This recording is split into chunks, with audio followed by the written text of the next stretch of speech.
నమస్తే. సనపల నాగచంద్రుడు, అడ్వకేట్. మిత్రులారా, సేల్ డీడ్లో ఈ అంశాలను ఖచ్చితంగా పెట్టుకోండి. ఎందుకంటే ఏదైనా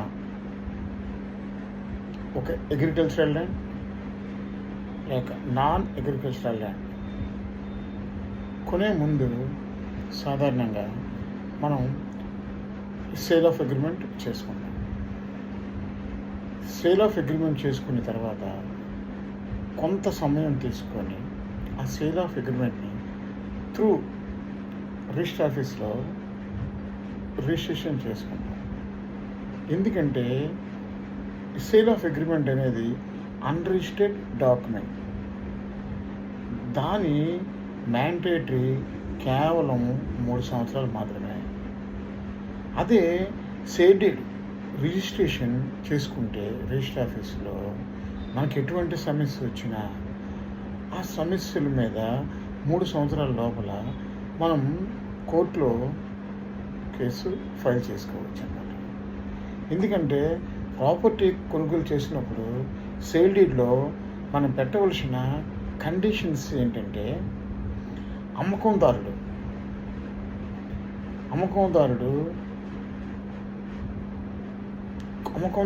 కొనుగోలుదారునికి చెప్పవలసిన విషయాలు, అలాగే కొనుగోలుదారుడు అమ్మకందారుని దగ్గర తెలుసుకోవాల్సిన విషయాలు ఏంటి అంటే, కొనుగోలుదారుడు మొట్టమొదటిసారిగా ఈ అమ్మకందారుడు మనకి సేల్ అగ్రిమెంట్ చేసే ముందు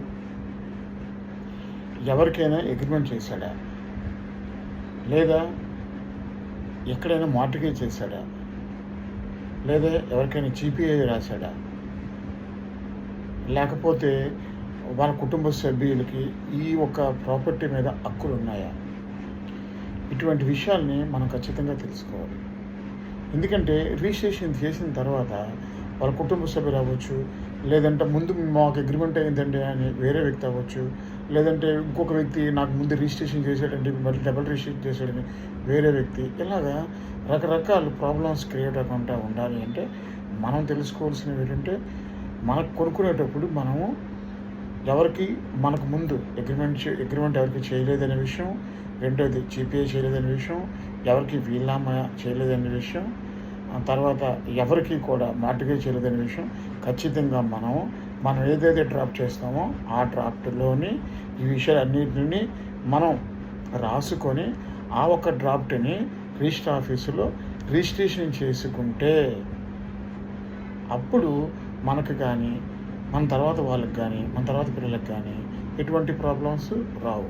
ఖచ్చితంగా సేల్ డీడ్ చేసేటప్పుడు ఈ అంశాలని అందులో పెట్టుకోవడం వల్ల మీకు కొనుక్కునే వాళ్ళకి, అమ్ముకునే వాళ్ళకి, మన తదనంతరం మన పిల్లలకి కూడా ఎటువంటి ప్రాబ్లం ఉండదు. కాకపోతే ఈ ప్రాపర్టీ మీద ఇంకో ప్రాబ్లం కూడా ఉంటుంది. ఏంటంటే కొంతమంది ప్రాపర్టీ మీద పిల్లలకో భార్యకో హక్కు ఉంటుంది. వాళ్ళు ఏం చేస్తారంటే చేయకుండా మనకు రిజిస్ట్రేషన్ చేస్తారు. తర్వాత పిల్లలు వచ్చి దిస్ ప్రాపర్టీ మీద నాకు కూడా రైట్ ఉంది కాబట్టి మీరు చేసుకున్న రిజిస్ట్రేషన్ చెల్లదు, ఇందులో నాకు షేర్ ఉందని వస్తారు. అందుకు మనం చేయవలసిన అంశాలు ఈ ముందు ఏది జరగలేదు, ఎవరికి జరగలేదు, మనకు తప్ప అనే విషయాన్ని ఖచ్చితంగా అందులోని మనం రాసుకునే డ్రాఫ్ట్లోని రాసుకొని దాన్ని రిజిస్ట్రేషన్ చేసుకుంటే మనకు మంచిది. తస్మాత్ జాగ్రత్త. సేల్ డీడ్ చేసుకునేటప్పుడు చాలా జాగ్రత్తగా ఉండండి. నమస్తే.